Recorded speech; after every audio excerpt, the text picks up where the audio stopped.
Thank you, Mr. President. Aloha. I know we got Hawaii in the house here. There we go.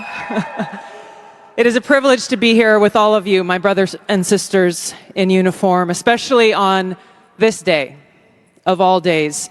I had the privilege of joining President Trump this morning at Arlington Cemetery, where he joined two Gold Star families and loved ones of Staff Sergeant Hoover and Sergeant G, both of whom were two of the 13 killed in the Abbey Gate attack 3 years ago today in Kabul. And I can tell you, as we were there, as he laid a wreath at the tomb of the unknown soldier, joining these Marines' loved ones, I felt the sorrow that he shared with them in their loss. I felt and saw his sincere appreciation for these servicemen and women who paid the ultimate price and their loved ones who continue to grieve to this day. This is personal for me, as I know it is for so many of you here. This is real. It's not just words. I first deployed to Iraq in 2005 with the Hawaii Army National Guard as a member of Charlie Med.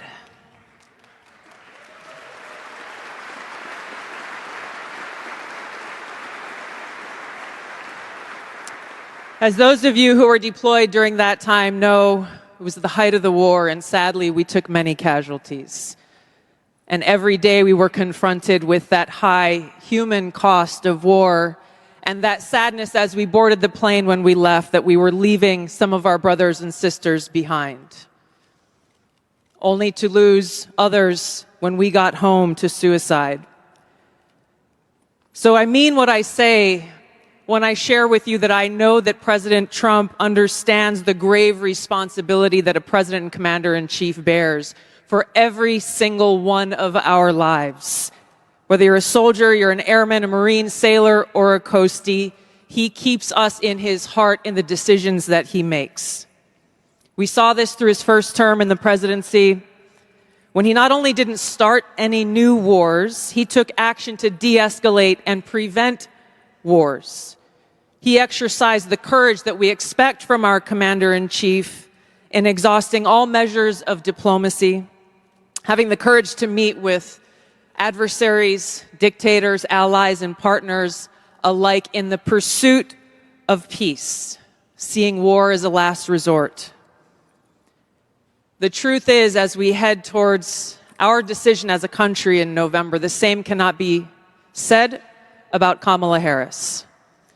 In fact, the opposite is true, and we're living through this reality today as this administration has us facing multiple wars on multiple fronts and regions around the world, and closer to the brink of nuclear war than we ever have been before.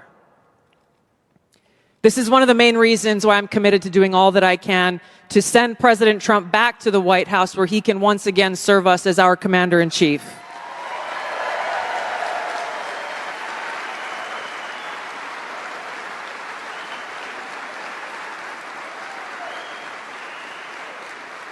Because I am confident that his first task will be to do the work to walk us back from the brink of war. We cannot be prosperous unless we are at peace. And we can't live free as long as we have a government that is retaliating against its political opponents and undermining our civil liberties, weaponizing our very institutions against those they deem as a threat.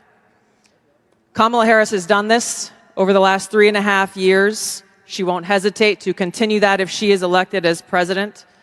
President Trump has been their first and foremost target in this because they don't want us as voters to even have the option to vote for him. I've been their most recent target, added to a secret domestic terror watch list after exposing the truth about what kind of dangers we would face if Kamala Harris is elected as president. We as Americans must stand together to reject this anti-freedom culture of political retaliation and abuse of power. We can't allow our country to be destroyed by politicians who will put their own power ahead of the interests of the American people, our freedom, and our future.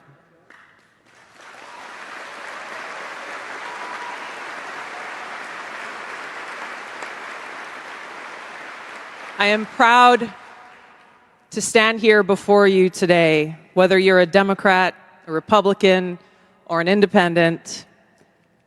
If you love our country, as I do, if you cherish peace and freedom as we do, I invite you to join me in doing all that we can to save our country and elect President Donald J. Trump and send him back to the White House to do the tough work of saving our country and serving the people. Thank you very much. Thank you very much, Mr. President. 'Cause the flag still stands for freedom, and they can't take that away.